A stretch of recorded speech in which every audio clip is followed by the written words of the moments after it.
Zettel für die lange Weg. 2 Flaschen Whisky für die Zeit. Und ich date gern habe, du bist dabei. Maria geht, fahrt mal weg, ist weit. Wann ich geh, ich werd dir fehlen, wann ich geh. Du sehst nicht, was ich mach, du sehst nicht, wie ich lach. Ich werd dir fehlen, du watsch sehen. Hab kriegt mein Zettel für den langen Weg. Du schönste, als mir finden kann. Es hat Maria und Dale ganz wunderbar. Als ich dir den weißen dann. Wann ich geh, ich werd dir fehlen, wann ich geh. Du sehst nicht, was ich mach, du sehst nicht, wie ich lach. Ich werd dir fehlen, du watsch sehen.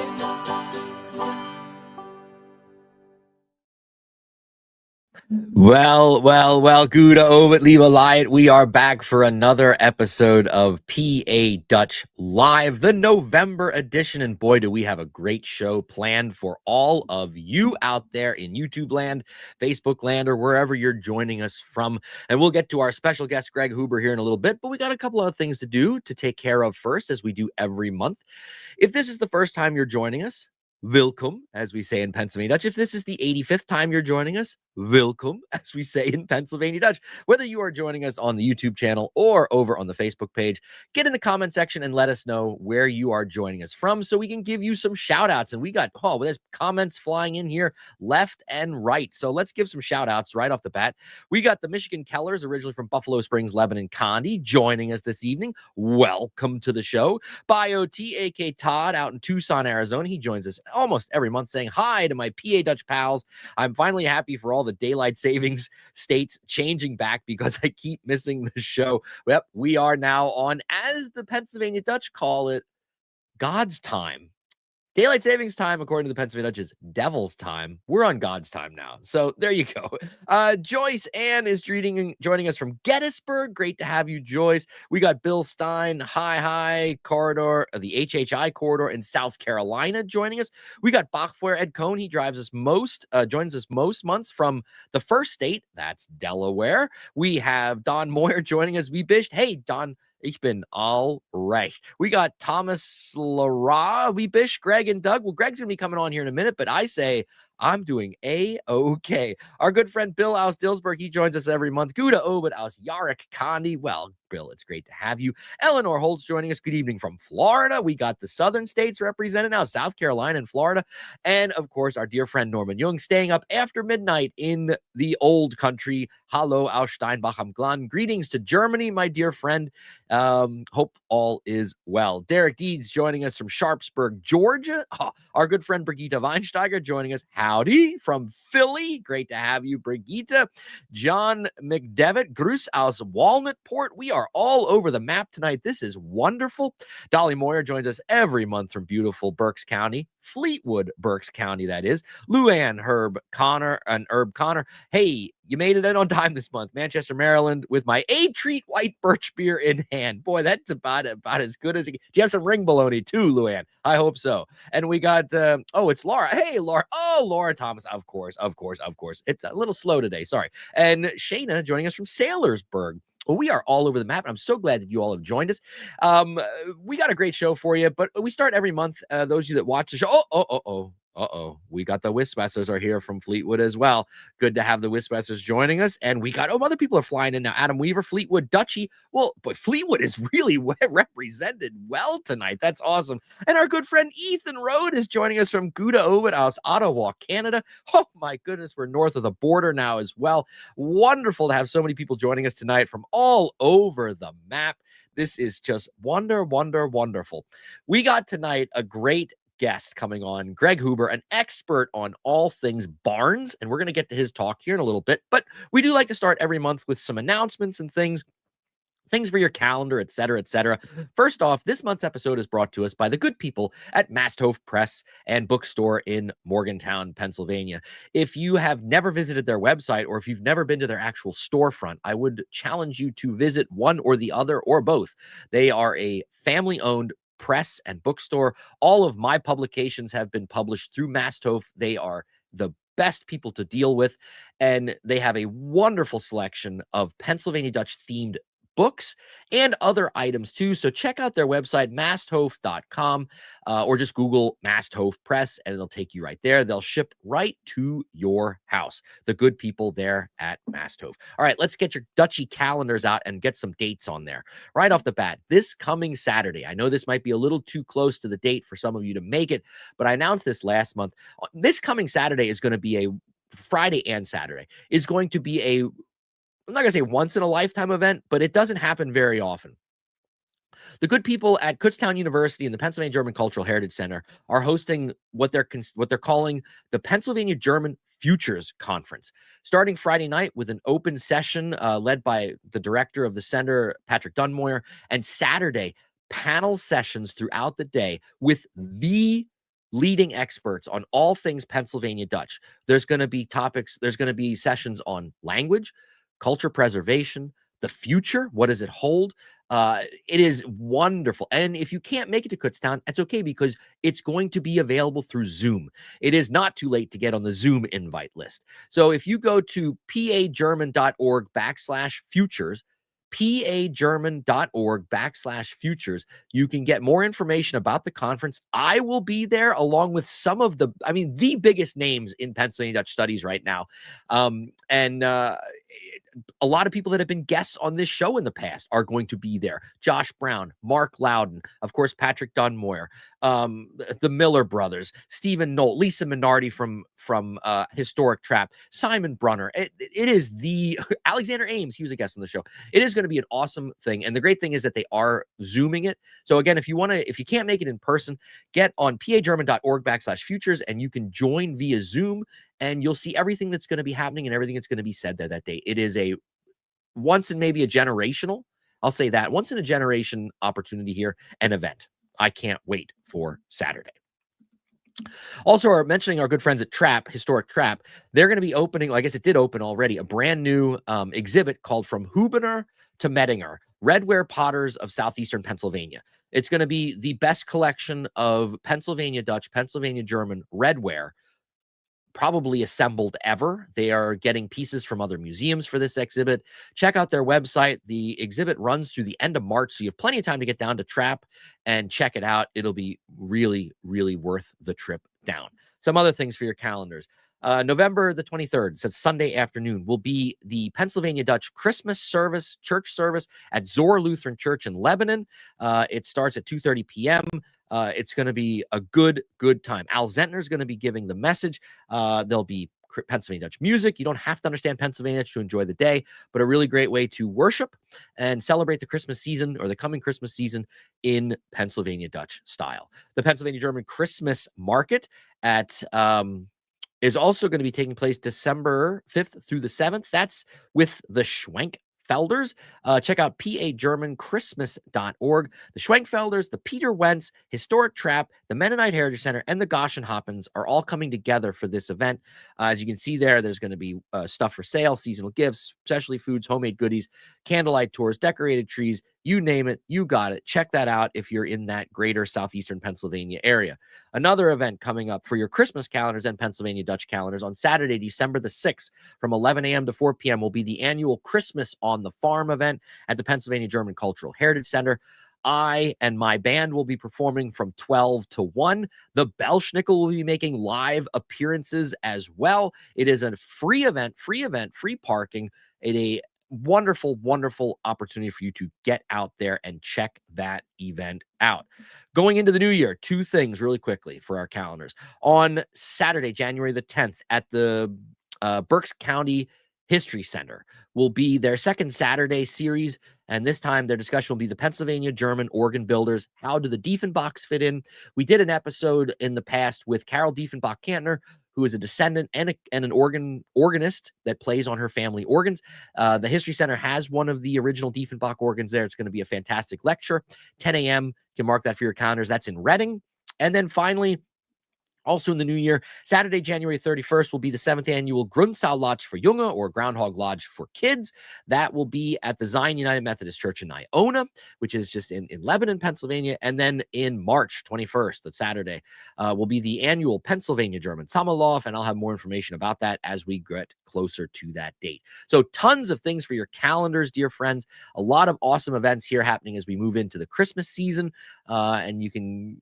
tons of things here to check out. So please consider checking out one of those great events. Every month we do a hee-haw style salute to some town in the greater Pennsylvania Dutch community.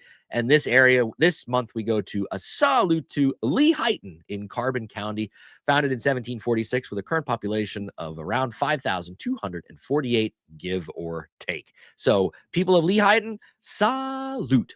I am done. It's time to move on. Oh, real quick, a shout out. Courtney Brink says, greetings from Indiana County, Pennsylvania. Well, Courtney, thanks for joining us out there in Indiana, Pennsylvania.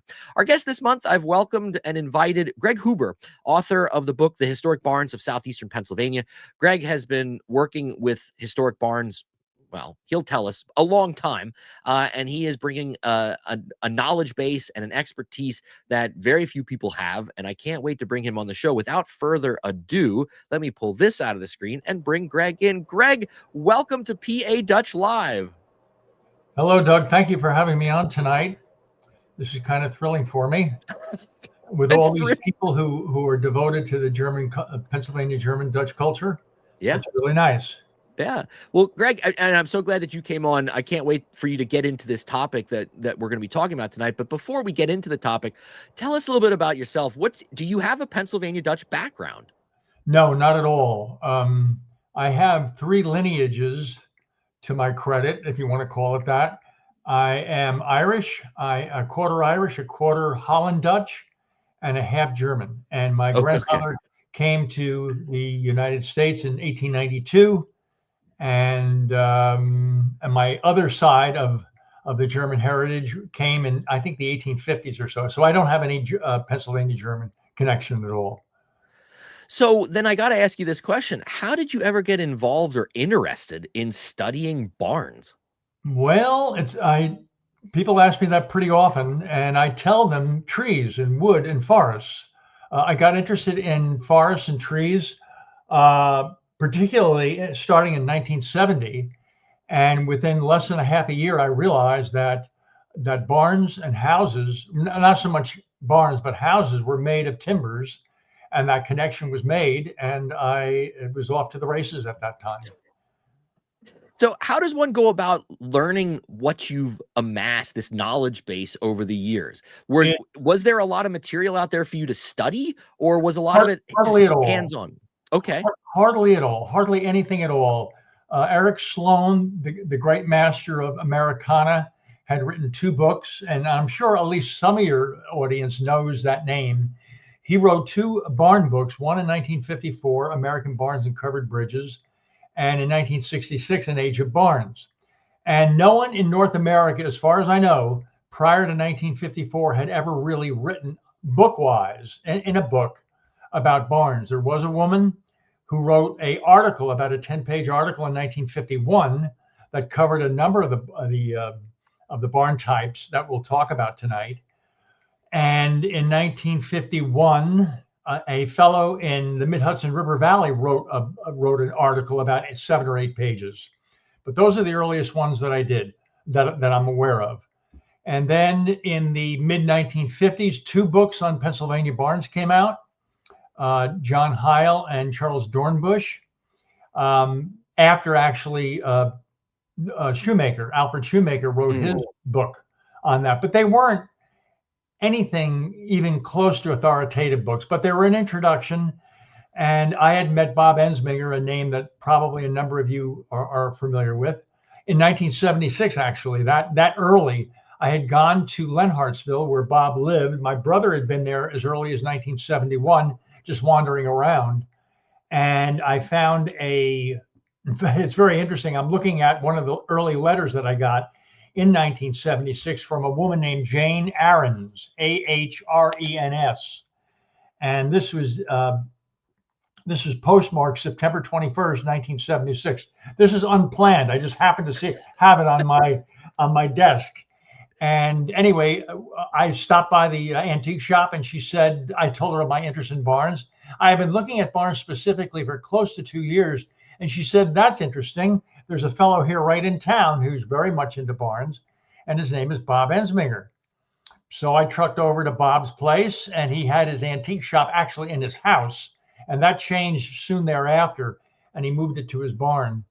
And Bob and I talked, and we started up we had a connection. And that was, he was well, at that time in 1976, he was just basically starting out too. I had studied, see, I'm from extreme northern Jersey, and extreme northern Jersey is about halfway between New York State and New England, and then the rest of New Jersey and Pennsylvania and area south. So I was about midway between that.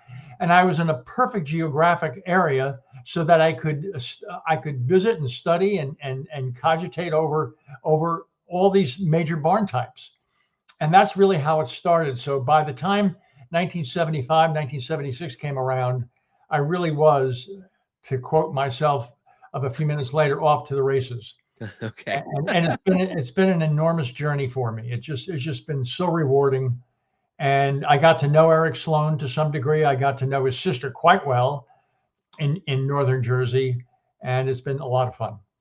Well, you have this massive knowledge, and we want to gain some of it tonight through our conversation. So Greg sent me a bunch of photos of different types of barns, and how we're going to attack this tonight is Greg's going to show us, we're going to show you some images of different styles of barns. Some of you will look at them and say, I've never seen a barn like that before, maybe. Or some of you will say, those are the types of barns that I thought everybody had that kind of barn, right? Especially those of us that grew up in Southeastern Pennsylvania.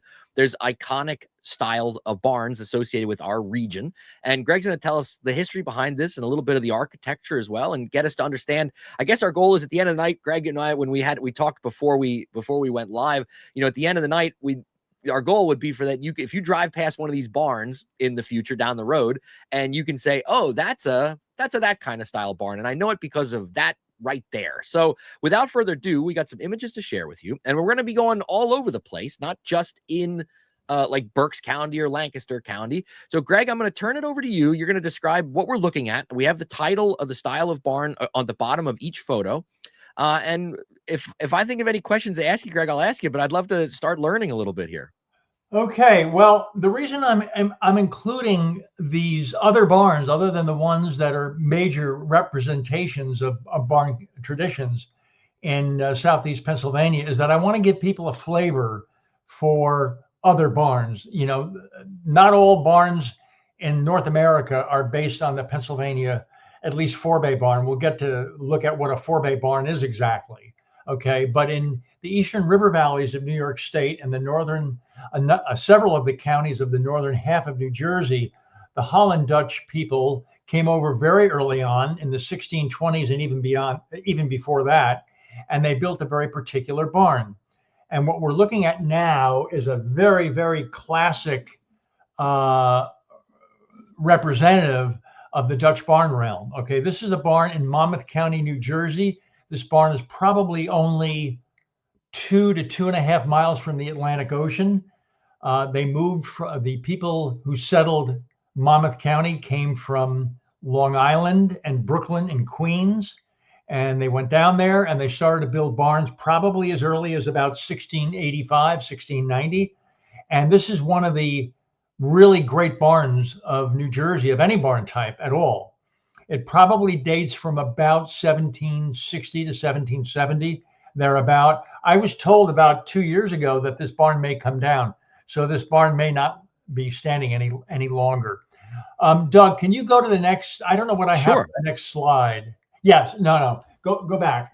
Okay. I'm sorry I don't have a representation or a visual on the structure of the internal structure of the barn. But these barns there's two principal characteristics of Holland style Dutch barns. They're one level ground barns.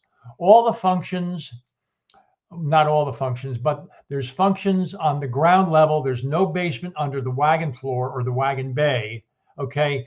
And the main wagon entry in 95+% of the classic 3-aisle barns have an end wall or gable wall entrance, okay, which is what this one has. The gable wall or the end wall is the wall that includes the roof peak. And you'll see on the right side and the left side you can hardly see, but anyway, they're eave walls, and they are just that, eave walls. There's end walls and eave walls. So the Holland Dutch style barn has end wall entrances. That's just the way it is in many parts of the Netherlands and certain parts of Western Germany. Okay, there's some people who believe that the actual H-frame construction, which is what I'll be saying in a minute or two, actually originated from Western Germany. I don't know how true that is. I've been there. I only studied that a little bit. I was only there about 2 weeks. But in any event, when you go inside these barns, you open up the wagon doors, there's a series of H-frames, and each H-frame consists of 2 posts, 2 end posts, and these are internalized. These posts are not up against the eave wall, okay? They're internalized so that actually if the eave walls were to deteriorate, the barn would still basically stand. Okay, so you have 2 end posts, you have 2 end braces, and there's a big cross or tie beam called an anchor beam that can be anywhere from about 8 or 9 inches, that's very unusual, to as much as more than 2 feet thick. And there's basically either very few or no barns in Southeast Pennsylvania that has such a thing. But the barns in New York State and New Jersey have anchor beams that could get very, very large. In the upper river valleys of New York State and Albany County, Montgomery County, it can average between 16 and 20 inches in height. There's so many details that I'm missing out on, but anyway, Sure. that is the basic of this. I've been very fortunate. I visited about 610 to 615 of these barns. There's probably about 100 in the last 50 years or so that I have not seen, but they've been decimated. People, certain barn contractors will come in, pardon me, and offer money, and they'll sell it. The owner will sell it, and they'll be moved all over the country. There was a great barn in the Mohawk River Valley in 1994 that was moved to South Carolina, and I was really sorry to know that. We can go to the next slide. The next slide is a barn rather in Middlesex County, New Jersey. Okay, this is a barn. This is a swing beam barn. All right, you'll see this is somewhat similar to the Holland style Dutch barn. There's many, many things that could be spoken about the swing beam barn. I saw my first swing beam barn, I believe, in 1977. I saw this up in Orange County, but he was a barn. He called him the barn side. He called himself the barn sider, and he actually took down a swing beam barn somewhere. He wouldn't tell me why. I don't know why, but he took it down, and it was unlike a Dutch barn. The specifics were not like a Dutch barn. And anyway, a swing beam barn. Now, let's go back to the Holland Dutch style barn. That has a series of anywhere from 3 to 8 H-frames. The swing beam barn has only one bent or framing unit, transverse framing unit, that has the swing beam. And you see this construction here with this tie beam, which is a white oak, and is probably about 18 to 20 inches in depth. It is not 3-aisle. In fact, there's no aisles in it at all. It's 3-bay. The distance between adjacent bays between adjacent framing units is called a bay. So the one bent or framing unit, has the swing beam, and there's no posts or braces underneath it. Now, why is that? I should add that this is, to our knowledge now, this is strictly an American invention. There is one fellow up in Northwest Massachusetts who claims that there was a swing beam barn in Germany somewhere, and therefore it was German based. But you can't base a whole world, and there's hundreds of these barns all over West Central New Jersey and the upper river valleys of New York State, and they're elsewhere. There's hundreds of them in the Ontario area of Canada. And why is there no posts or braces underneath that? Because they wanted to have an area of free space where Oxen, or more often horses, trod in a circular fashion to effect threshing, and they didn't want to have any posts or anything in the way. And they probably came in west central New Jersey in about the 1770s, I would imagine. It probably originated in New Jersey and it spread out to various areas in New York State. That the geographical distribution is a topic all by itself, and it's fascinating. It came in after the Dutch barn started to go out. When I say started to go out, it started to go out about 1800 to 1830. And I know I just contradicted myself in a certain sense. Everything doesn't happen on the same day. The last Dutch barn was not built on the same day that the first swing beam barn came in. So there was an overlap. There was a transitional period, and it's just a wonderful story that's not very much well known at all. Okay, the next one. Now we're up in New England, in Vermont. I was up there probably about 1995 when I took a shot of this. Now, again, this is not a 3-aisle barn, but now we see, and there's thousands and upon thousands of these barns were built in all 6 New England states, and very likely, although I've seen just a few of them, south of Pennsylvania and Maryland, perhaps Delaware, and certainly Virginia, which is a very English colonized state. But here we see not an end wall wagon entrance, but an eave wall entrance. You can see the buildup of snow on the one side of the barn, and that's the wagon bay. And you would enter the barn through those wagon doors, open wagon doors, and the hay would be distributed on either side, and also above the it's not an oberden, that's a German term, but about 10, 11, 12 feet above the top of the bench that delimit that middle bay. Okay, so this is a very different construction. I don't believe I have any interior shots, but it's different than a swing beam barn. It's different than a Dutch barn. Very, very distinctive. This classic style barn probably went out with the Industrial Revolution starting 1810, 1820. And it was the Industrial Revolution, of course, that spelled the demise of the classic Dutch barn. It spelled the demise of many things in barn traditional ways and customs, okay? And now we get to Pennsylvania. This is the first barn that we're going to look at in Southeast Pennsylvania. This barn is in the northern part of Bucks County. This is an English Lake District barn. I'm sorry I arranged this. I included this barn in this position. I would have preferred, I didn't think of it, I imagine. I would have presented the 4-bay barn first, but let's look at the English Lake District barn. The English Lake District barn originated in the English Lake District in extreme northwest England, and there's certainly many, many dozens, probably 100 or 200 of these. The earliest English Lake District barn, and I'll describe its characteristics in a little bit. Pardon me. Its geographic distribution is very heavy in Chester County and many areas in Delaware County, many areas in Montgomery County. Montgomery County is probably the county, along with Dauphin County, whose barns I've studied and looked at the least. Okay, that doesn't mean I haven't seen a lot, but I have. But these barns, these English Lake District barns, are somewhat plentiful in the northern third of Bucks County. I've seen probably 12 of these, maybe a dozen, I'm not sure. But what distinguishes this barn from the 4-bay barn, which we'll see in a little bit? This is a 2-level barn. You can see the windows on the bottom, on the end wall. Those windows are not original, but anyway, that does designate the basement area of the barn.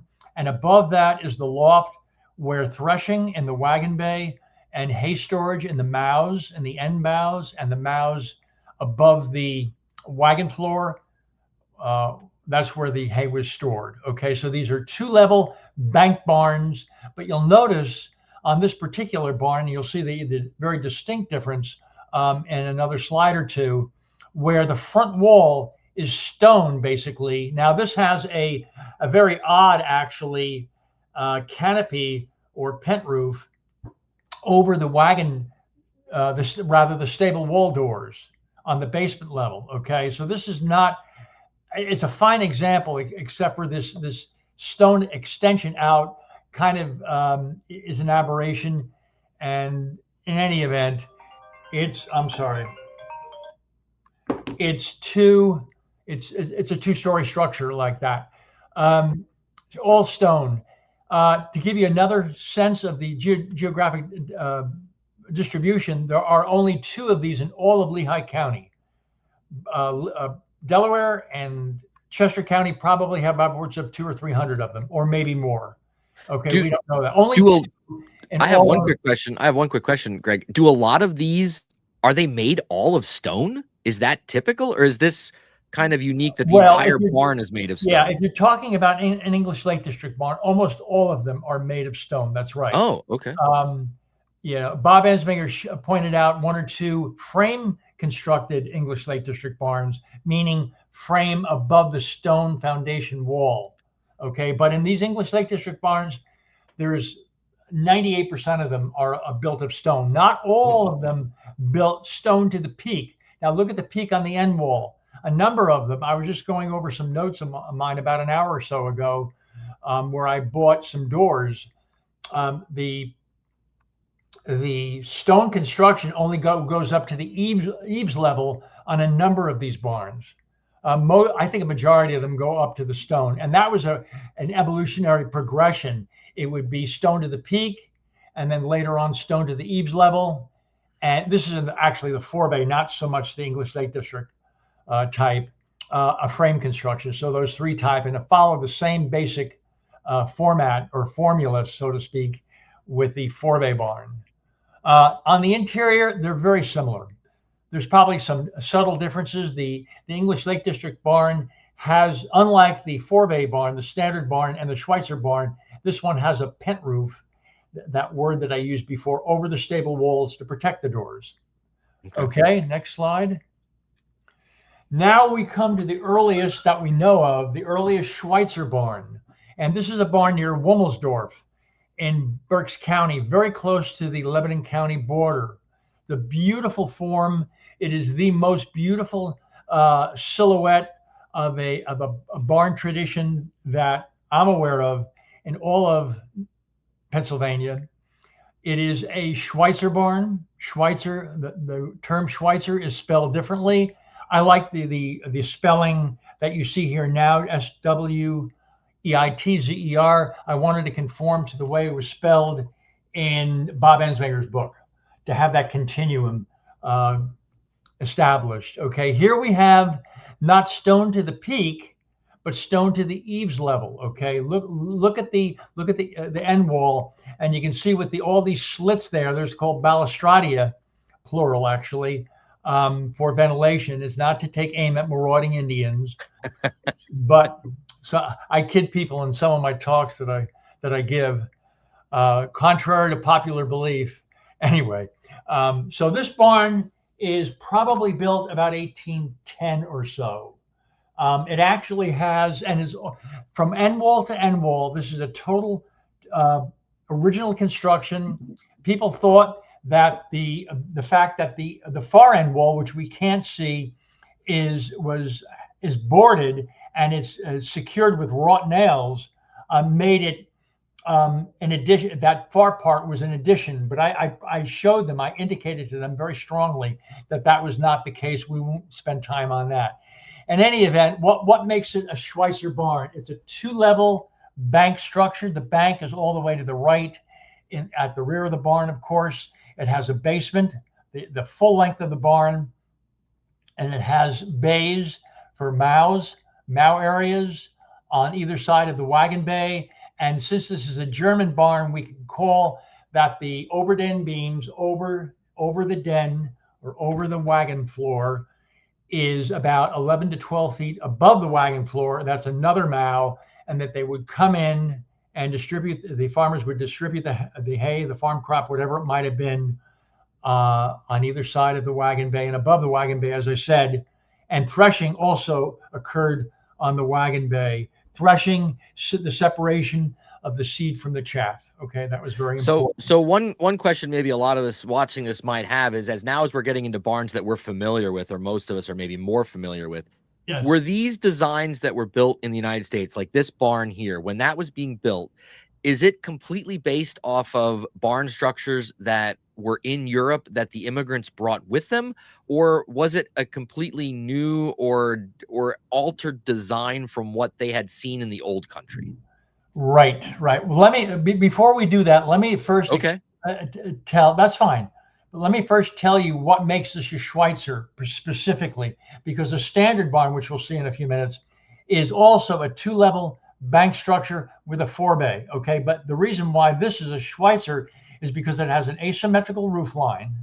Okay, and this appendage at the front, which is frame constructed, okay, is original, authentic, integral to the original construction time of the barn.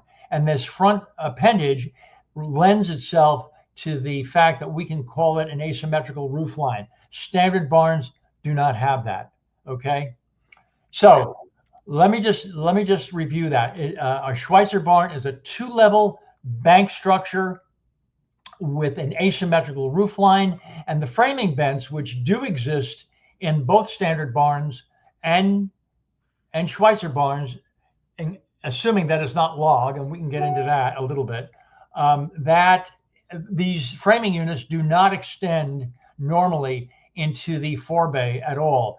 Because the standard barn has a different construction format or mode, it is different. Okay, now to answer your question, did this specific configuration come from the old country in the eastern cantons of Switzerland, basically? Okay, and the answer is that in my opinion, a very definitive statement about that cannot be made. Okay. In that there were log barns in the, several cantons of eastern Switzerland, and they did have asymmetrical roof lines. Some of them didn't have that. But I have little doubt that this basic form, which probably showed up originally possibly in the 1720s, but more likely in the maybe the 1730s, and probably by the 1740s and 1750s. And it became standardized after a while. And there's a very interesting barn just northeast of Lancaster City that really lends some insight into what was going on very early, that they came over and they base their barn construction modes after the ones in eastern eastern Switzerland. Okay. Now, the thing of it is that many of these people were persecuted in Switzerland. And what did they do? What did they see fit? They went to the Palatinate, the Black Forest in southwest Switzerland. Okay. With some very rare exceptions, apparently, they did not build these barns. I guess they were so busy trying to survive and all that. They didn't really have time to innovate, so to speak. And they didn't innovate, so to speak, until they came to Southeast Pennsylvania. Okay. Schweitzers are made of log or log and frame, made of stone. They can be made of stone and frame, stone and log. There's a barn, Laverne Barrett's barn, in near Wilmersdorf in Berks County, is a wonderful example of a construction mode that consists of both stones and log, and that happened. Next slide. Now we come to the standard barn. So in your mind's eye, try to remember as best you can the form, the configuration of the Schweitzer barn. So the Schweitzer barns, I guess I did not include, this is unfortunate, The Isaac Long barn, which is a barn that was built, its first section was built in 1754, and it was elongated by about 75 feet, give or take, probably in the 1760s. It could have been later, but the barn was probably, the Schweitzer barn was probably standardized by that time. And I'm sorry I can't show you that slide, but anyway, that's the way it is. The standard barn came in. We know of a barn in a very English area in Devon, in the Tredyffrin area of Chester County, that's dated 1792. Okay, that's the only federal era, if you want to call it that, federal era standard barn that we know of in all of Pennsylvania. It's the only one, just one. The standard barn is a two-level bank structure with no distinctive appendage at the front, and it has a symmetrical roof line. So what was happening, basically, pardon me, is that come about 1800, and we don't very specifically know, and I say this in the barn book, that we don't specifically know if the standard barn came from the Schweitzer. A lot of people say that. If it came from the Schweitzer and they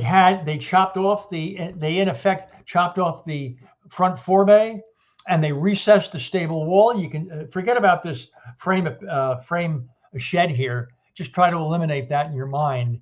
They recessed the stable wall, and they had what Bob Ensminger called a standard barn, or it was actually more based on the English Lake District style barn, because the English Lake District barn had a symmetrical roof line. So in the whole due course of all these things that I'm saying and everything, one of the things that I do try to emphasize is that every single thing that you see, every morsel of architectural merit or architectural existence actually is based on what? It was based on a decision that was made by builders 150 to 250 to 300 years ago. They decided, they used their own experience, their own know-how, coupled with the local materials that were available. Not just a matter of the local materials that were available, but also if local materials were available, say wood in whatever final position it played in a barn as opposed to stone, they had to decide, am I going to use wood or am I going to use stone? There are a few barns, two-level bank barns in Southeast Pennsylvania that were actually built of frame. The barn of the Sunrise Mill, built in 1795, was a frame Schweitzer, is a frame Schweitzer, and it's a great barn. So just because it's available, that doesn't mean you're going to use it. It depends on your own perceptions of things.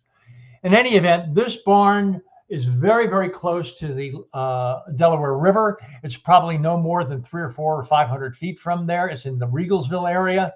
It was built, if you look at the extreme upper right-hand corner of the barn, you can't see it, but I'm just mentioning this, that there's a date of 1819.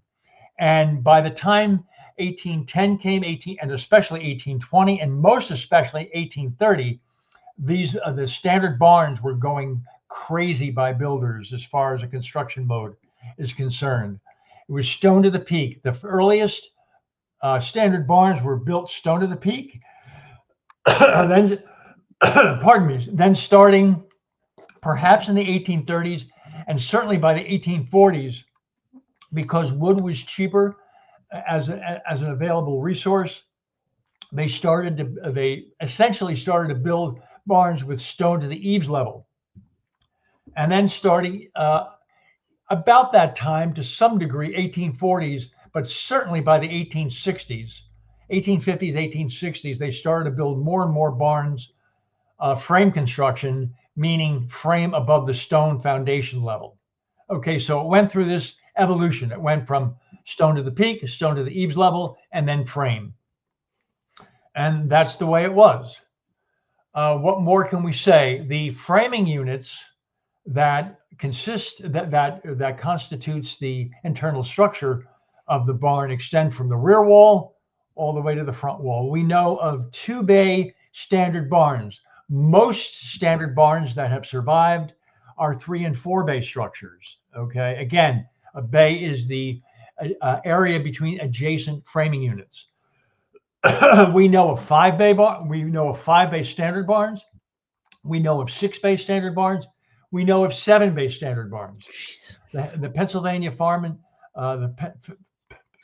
Pennsylvania Barn and Farm Foundation made a visit in 2011, I think, in Lebanon County, and we visited a 7-bay barn. It was crazy, but that's what happens.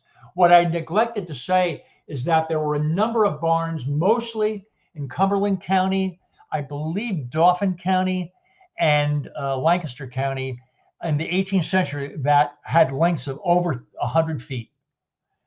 Don't ever make any mistake that agriculture was king in Lancaster County. There is no doubt about that. Yeah, absolutely. In the slightest. The amount of barns that are over 80 feet long, I think I called it in the book, the long barns, they were constructed in far less concentrations than the ones in those 3 counties. Okay. Next one. Now we come to the upcountry posted barns. This is a combination. Now there's very rare. I've only found 4 of these barns that were originally constructed as such. Now, what do we have here? In this particular barn, as far as I'm aware, this was a stone to the eaves level standard barn. Look at the area next to that ceramic silo, which didn't come in, by the way, until the 80s or maybe even the 1880s. Stone to the eaves level. And look at that appendage at the front. It doesn't make it a Schweitzer barn. It makes it an upcountry posted barn, where starting in probably the 1870s, there could be exceptions, certainly by the 1880s, farm economies were still changing and they needed more crop storage area. They added this appendage on the front and increased the storage capacity tremendously. These front appendages could vary in their widths anywhere from about 8 feet to maybe even 14 feet, and the average being about 10 feet or so. I know of, off the top of my head, I think I know of only one original stone end-walled, original condition upcountry posted barns.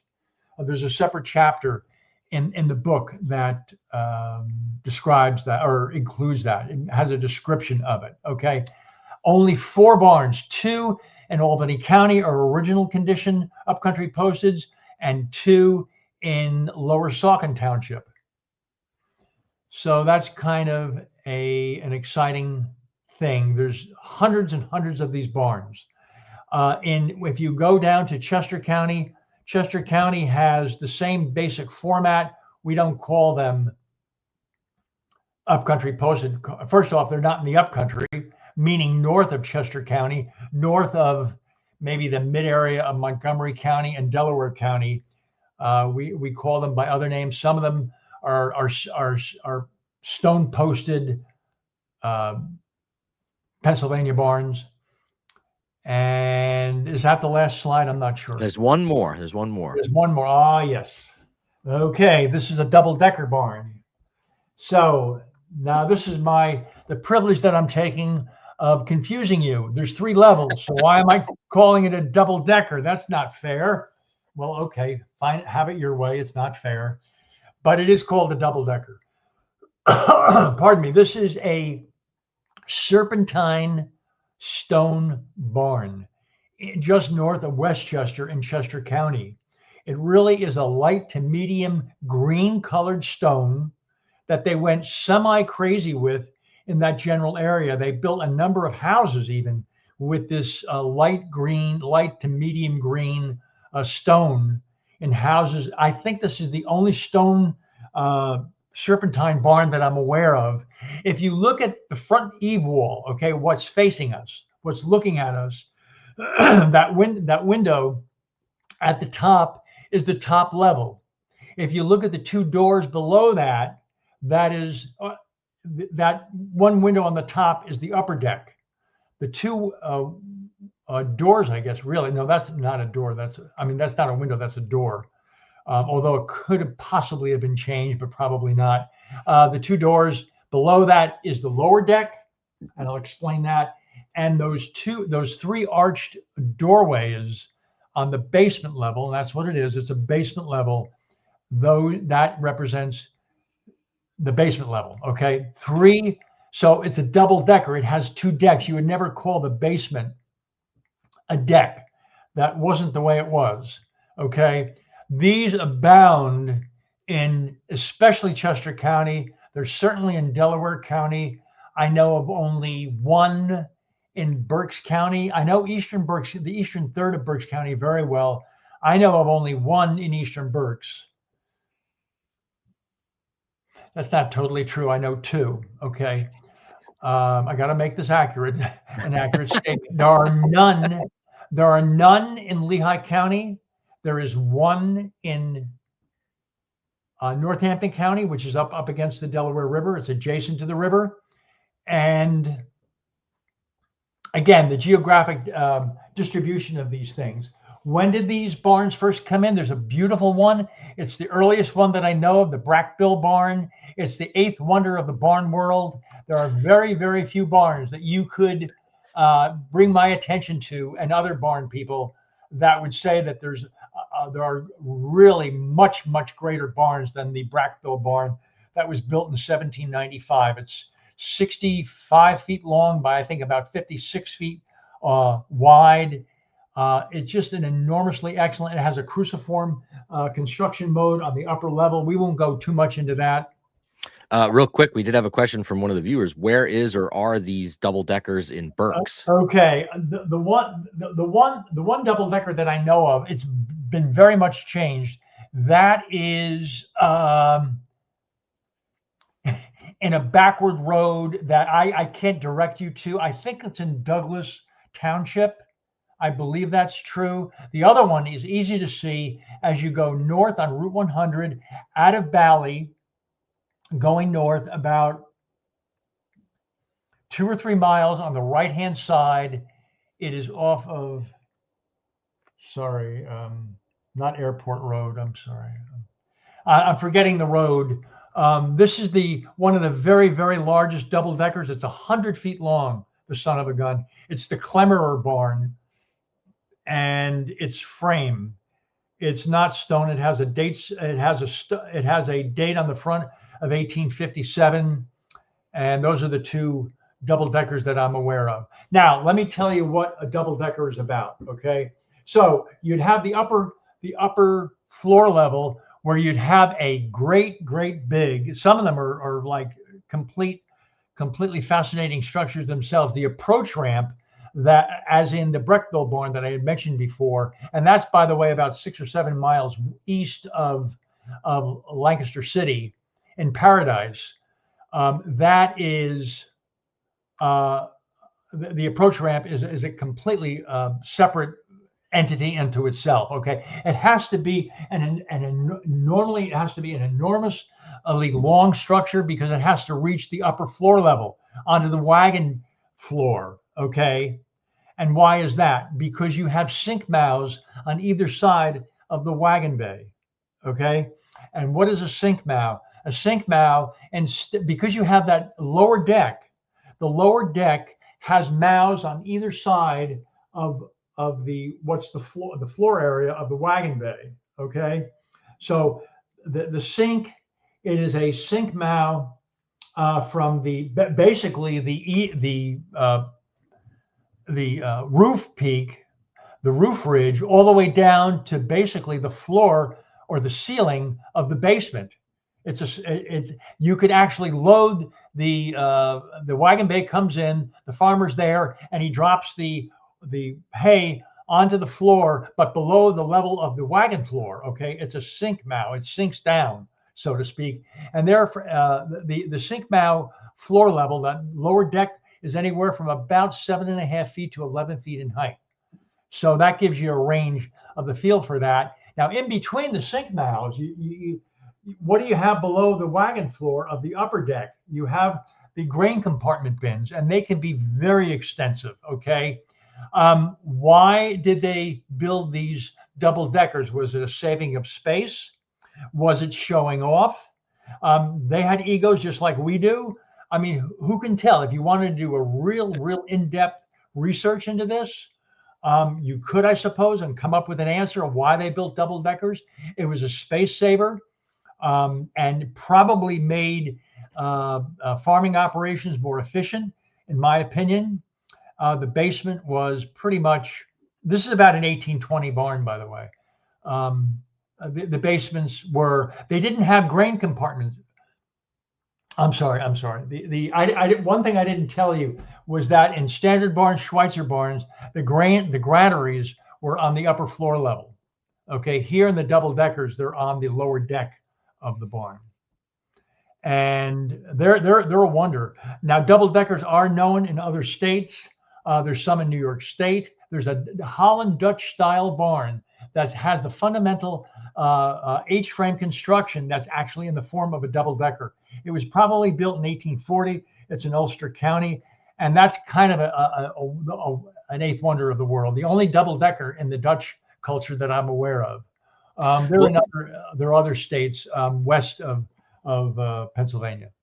Greg, we're running short on time, but I do have two questions from the audience that I'd like you to at least give a shout out to. John Kim says, do you investigate barns in Schuylkill County?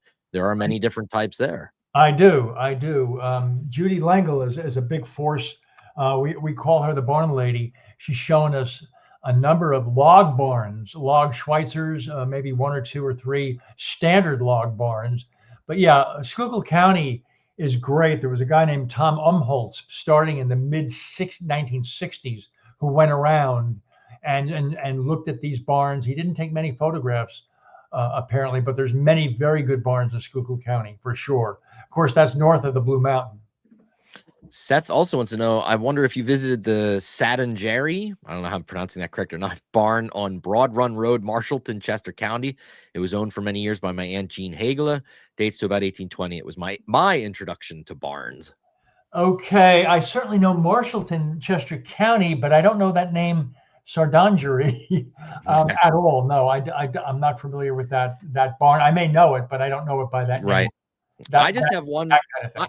I have one final question for you as we wrap up here, and that is something we haven't talked about tonight. You mentioned all these different styles of architecture, and they all have a story to tell. But I guess my question is, and I think I probably know the answer, but I want to hear it from you. How in danger are barns? How endangered are barns? I'm glad you asked the question. If you're talking about a plethora or a plentiful a number of barns built prior to 1770 anywhere in North America, they are very rare. The only exception to that, to some degree, is in the Mid-Hudson River Valley of New York State, not our area. But as far as log barns, I've tried to keep an accurate count of the log constructed ground barns, which we did not get into. I'm sorry about that, because they were the first barn that was ever built in Pennsylvania for sure. I've only ever counted 24. And now the number of Schweitzer barns that I have on my list that I've recorded to varying degrees is about 400. And there's many others that I have not seen or recorded. But I'm sure that as development happens over the years, I mean, we're losing barns, I would imagine, at a pretty good rate, or aren't we? In your we are, but there were so many barns built, especially in Southeast Pennsylvania. When I moved here from Northern Jersey to Pennsylvania in 2000, he said, "You've hit the mother lode," and it really is true. I mean, a guy who I live in Lower Macungie, in Lower Macungie area, and I visited a guy 2 years ago, and he has a barn, and I said, "How many barns?" And he's lived here for 40 or 50 years. I said, "How many barns do you think are in Macungie, in Lower Macungie?" And he said, "Oh, about 20." I said, "How about 122?" So we still have barns. They're there, and anybody who wants to devote their lives to studying barns that were built after about 1830 or so, they could do a hell of a job. But if they want to study the barns on the federal direct tax of 1798, they're at a big loss. There's only one definite barn in all of Lehigh County among the nearly 1,700 barns that is a very definite pre-1800 barn. So just one last thing while we have you here, I want to let you give an opportunity to talk a little about beyond your knowledge of barns that we talked about tonight. You have two separate businesses that utilize your unique skill set. And if you could just take a minute or two and tell us a little bit about both Past Perspectives and Eastern Barn Consultants, if somebody out there would want to hire you to learn more information. When I moved here to Pennsylvania, I was a contractor and I did that for about 2 years. And in 2001, I actually started Past Perspectives. And what Past Perspectives does is create barn and house history reports. And I do chains of title, family histories, and documentations of homestead houses and barns. And I've done that now. There's almost 400 reports that I've done, so it's been very rewarding. I've worked in 7 states. The 3 counties that I have mostly been in, a majority of them is Berks, Lehigh, Northampton, the 4 counties, and Bucks County. So we keep busy with that. And then about 15 years ago, I just added the title of Eastern Barn Consultants, and basically it's the same thing. I just wanted to have two company names, and everybody's happy with that, I guess, and that's what I do. So if anyone out there has a historic property, or they know someone that does, and they'd like to have the story told of what they actually own, definitely Google search Past Perspectives or Eastern Barn Consultants. That'll take you to Greg. And hopefully you can hire him to find out what the truth is in the story and learn about your history, or learn about the history about the property. Greg, it has been an absolute pleasure to have you on. And I already scheduled Greg to come on again as a guest in 2026. We got another topic that's barn related, but a little bit different. I'm not going to tell you. We're going to keep it as a surprise. But it's going to be really, really, really interesting. But Greg, there's one other quick question that's thrown in here, coming in here. Have you been to Adams County, Pennsylvania? Oh yes, I have. Yeah, one of the best log Schweitzers is in Adams County, and that was actually not settled, but infiltrated. The Holland Dutch went there in about 1780, and from there they went down to Kentucky and established a area down there. So yes, I have been to Adams County, and there are some wonderful barns there. They're doing some really good work there. Greg, it has been an absolute pleasure to have you on. As I mentioned, everybody, we're going to have Greg back later in 2026, and with another topic barn related. But again, we have his book out there if anyone's interested. That book is entitled The Historic Barns of Southeastern Pennsylvania. If you want to learn more, definitely check that book out. I have a copy in my personal library. And Greg, it has been an absolute pleasure to have you on the show. Look forward to having you on again in the coming months. And thank you so much for sharing this vast knowledge with all of us. I hope now, the next time someone's driving down a back road, whether it's Berks County or Bucks County or Chester, even if they just say, hey, that's a Schweitzer barn, then I think we won. We have a victory. We made a victory. That's the whole point of it, for them to appreciate what's out there. And there's still a lot left. There sure is. Thank you so much, Greg. I look forward to talking to you in the near future, and we're going to have you back on. Yeah, thank you. Yep, take care. How about it, people? There's a topic you're not going to get every day. That's for sure. And again, check out the book, The Historic Barns of Southeastern Pennsylvania. Google search it. I'm sure it's available on Amazon, or try and find it at a local bookseller. You can give those mom and pop stores your hard-earned money over Jeff Bezos. Like I said, we will have Greg back on in the future in 2026. I already got him booked. I think it's in May. I don't remember. April, May, somewhere in there. I think it's May. We're going to have Greg on again in May with a really, really interesting topic that I can't wait to dig into with him when we have him on in May. Every month, we like to give you something Pennsylvania Dutch language related. We are in the month of November. Thanksgiving is 2 weeks away, everybody. Holy cow. So I decided to pick a poem from Florence Baver, a female poet who lived from 1912 to 1999. And if, excuse me, if you know Pennsylvania Dutch, we have more than one word for Thanksgiving. We have the word Dankfest, which literally is like Festival of Thanks. But we also have the word Betdaag, which literally is prayer day, day of prayer. We think of Thanksgiving as a day you're supposed to give thanks for, maybe to God or whatever it is you worship, for all that you have or that you've had throughout the year. So you see both words interchange. You have Betdaag, you have Dankfest. This poem, Florence uses the word Betdaag. Der Betdaag is wieder da. Thanksgiving is here again.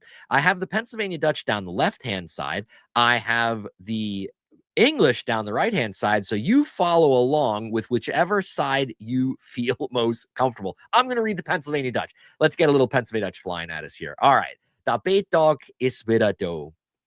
Der Betdaag is wieder da und es klappert jo so. In der Kich blend die Arbeit für mich. Welch Hane und Lots von Sache muss ich na ready machen. In der Kich, es ist Gespaß für mich. Kuchen und viel Boy, Steine schon innen Roy. In der Kich, oh, es schwitzt mich. Die Kinder kommen all heim, will weder sie achte, wieder es same. In der Kich, ei, es lächert an mich. Eb mir esse, du ne me bete. Später schwapper mir Resede. In der Kich, blend die Herrlichkeit für mich. Der Betdog kommt und geht. Gute Werde geblonzt und gezählt. In der Kich, es ist all so freilich für mich. What a great poem. Thanks, Florence, for your contribution to the Pennsylvania Dutch poetry and standards of poetry. Hopefully your Thanksgiving is going to be full of good things like that. We also every month like to give some kind of musical performance, and our good friends, the Shooflies, just got back in October. They were over in Germany and did a concert tour over there. 4 shows, 5 shows, wonderful, good stuff. And we were lucky enough that a lot of people recorded them while they were over there. So there's tons of videos now that we have of them performing live, and I want to give them a shout out. This is from one of their performances in Deutschland, in Germany, and I'm going to show you this. This is from one of their performances in Ober-Ulm at the Immigrants Museum, which I've been to. It's a great little museum. And the song is Pennsylvanisch Deitsche sind wir. We are the Pennsylvania Dutch. This is a common song sung at Versammlungen in Pennsylvania Dutch country. So allow me to, what am I doing here? I need to present, and then I need to share screen. And we're going to listen to our good friends, the Shooflies. Take it away, boy and girls.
Well, leave a light. Leave it up to the Shooflies to give us a wonderful performance, and a wonderful performance for all of those people over there in Deutschland who got to realize that, hey, you know what? Pennsylvania Dutch, we know what we're doing when it comes to telling some good folk music, right? Right? We know it. We got it. And I know I got to talk to Brigitte and the rest of the Shooflies since they've been home, and it was a wonderful experience for them, as I knew it would be. The people over there are hungry. They are hungry for all things Pennsylvania Dutch. So we're going to keep that cultural exchange going and keep building that bridge and working on that bridge that we are building with where we came from 300 years ago. So it's good stuff. All right, man, we've run a little long this month, but you know what? I don't care. It was a great show. I was feeling good. We're going to run a little long. So be it, dear friends. If you want to get, hey, the holidays are right around the corner. The Belschnickel is looking for things for his list. Check out our zazzles.com/PA Dutch 101 store online, where you can find things like t-shirts, magnets, stickers, coffee cups, all different things with our artwork on there to show off your Pennsylvania Dutch pride. Do you need an Elvidrich shirt? Who doesn't need an Elvidrich shirt? Do you need a hex sign magnet? Who doesn't need a hex sign magnet? Get to the store, zazzle.com/PA Dutch 101 to get all of your things. You got a baby in your life, or you know someone who's got a baby in life? Get him a Schnickelfritz onesie or a Schlabaduch. Everybody needs, maybe grandpa is to the point where he needs a Schlabaduch now too. Well, get one for him. Yeah, maybe. You never know. Sometimes if I'm eating pretty crazy, I should have a Schlauertuch myself. Maybe I got to order one for myself. We have had tons of satisfied customers, as you can see in the pictures here. People showing off their PA Dutch 101 stuff. It's a great holiday. They make great holiday gifts. So please check it out. Stickers, magnets, shirts, sweatshirts, you name it. We got it there. Please give us a look as you fill your holiday shopping lists. Also, if you like what we do and you'd like to financially support us here at the channel, there's two ways you can do that. You can buy me a coffee at buymeacoffee.com/Doug Mainford, or you can become a monthly patron for as little as $1 a month at patreon.com/PA Dutch 101. All money raised there goes purely to the upkeep of the channel, gas in the Subaru so I can get to these Pennsylvania Dutch events, make videos for you guys on the YouTube channel, all that stuff. And I would like to give a shout out to some people that have recently financially supported us: Gary and Deanna Weaver, Glenn Ritter, Nathan Seeger, Seth Moak, Devin Miller, Norman Young, Grunsalaj Nomatsea, Norman Berger, David Hunsinger, Dolly Moyer, Gary Johansson, Gail Spilsbury, Derek Deeds, Tim Dedman, and just today, a new patron over on Patreon, Lamont Broadhead. Thank you so much for your financial support and your continued support. And if you'd like to follow along with all of the Pennsylvania Dutch fun that we're having, you have three ways on social media: on our Facebook page, on Instagram, or as the kids say, on the Insta, and on X, formerly known as Twitter. Just look for @PA Dutch 101, where you can follow along, where I post whenever a new video comes out on the YouTube channel, or if there's other silly stuff like our Monday memes or our Friday word of the week that comes out every week on the YouTube channel. All that stuff always gets shared across our platforms on the social media world. It has been another wonderful month, but we're going to be back next month. Mark your Pennsylvania Dutch calendars, because on December 17th, Wednesday, December 17th, will be our next episode of PA Dutch Live. We're going to have our special guest, good friend of the channel and good friend of mine, Dr. Michael Werner, the founder of Hibaby Driva. We're going to be talking about their 30th anniversary coming up of that publication, what's all been going on over those last 30 years, and what's the future hold. It's going to be a fascinating conversation. We're going to have him on as our guest, so mark your calendars right before Christmas on Wednesday, December the 17th. Thanksgiving is around the corner. November is a month where we are supposed to stop, pause, take a deep breath, eat some wonderful food, but around all of that, it's a time to think about all that we are thankful for. You all have something you're thankful for in this life. There's more things than I can say that I'm thankful for. But as we move into this season of thanks, and especially into a season of birth as we get into December, for those of you that celebrate Christmas, take a couple of minutes and truly think about what you are thankful for. And don't just think about it, say it. Say it out loud. Even if nobody is in the room with you, say it out loud.